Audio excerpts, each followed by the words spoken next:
2 февраля состоялась встреча представителей Республиканской больницы номер 2 с депутатом Государственной Думы Российской Федерации Федотом Тумусовым. Участники встречи обсудили успехи телемедицины, а также проблемы, с которыми сталкиваются работники. Врачи больницы номер 2 продемонстрировали работу своего телемедицинского центра. Такой центр работает в учреждении с 2014 года. За прошлый год он осуществил более 1200 консультаций по республике. Использование телемедицины позволяет, например, оказывать консультативные медицинские услуги в тех районах, где у пациентов нет возможности получить помощь узких специалистов напрямую в медицинском учреждении. Телевидеосвязь уже практикуют почти все районные больницы. Это помогает экономить время, получить консультации в кратчайшие сроки, а также передавать изображения в высоком качестве. Глава государства, Путин Владимир Владимирович в своем послании сказал о том, что в течение 2 лет в стране внедрить телемедицину. И в этой связи я, как первый заместитель председателя комитета по охране здоровья, занимаясь, вникая в эту проблему, у нас в республике накоплен определенный опыт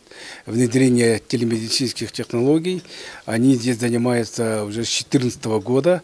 И вот сегодня, благодаря доброй воле руководства республиканской больницы, мы ознакомились с теми наработками, которые они здесь делали, теми видами телемедицинских консультаций, телемедицинские работы, которые они проводят. Хоть на сегодняшний день и есть возможность получать видеоконсультации, но, как говорит Федот Тумусов, развивать ее необходимо и дальше. В ближайшее будущее депутат Госдумы намерен провести большую работу над нормативно-правовой базой для взаимодействия уже врача и пациента. Большой благодарностью получил ту информацию, которая здесь наработана. И дальше мы договорились, что будем в ходе работы над законопроектом работать и учитывать предложения специалистов, профессионалов и тот практический опыт, который здесь накоплен. Обязательно постараемся, чтобы оно нашло отражение в том законе, который в конце концов будет принят Государственной Думой. Телемедицинские услуги направления в медицине относительно молодое. Качественные медицинские услуги, преодолевающие расстояние без временных потерь и лишних затрат, это выгодно, а иногда крайне необходимо. Такое нововведение, несомненно, расширяет возможности врачей и имеет очевидную экономическую целесообразность. Оксана Николаева, Иннокентий Наумов. События. Якутск.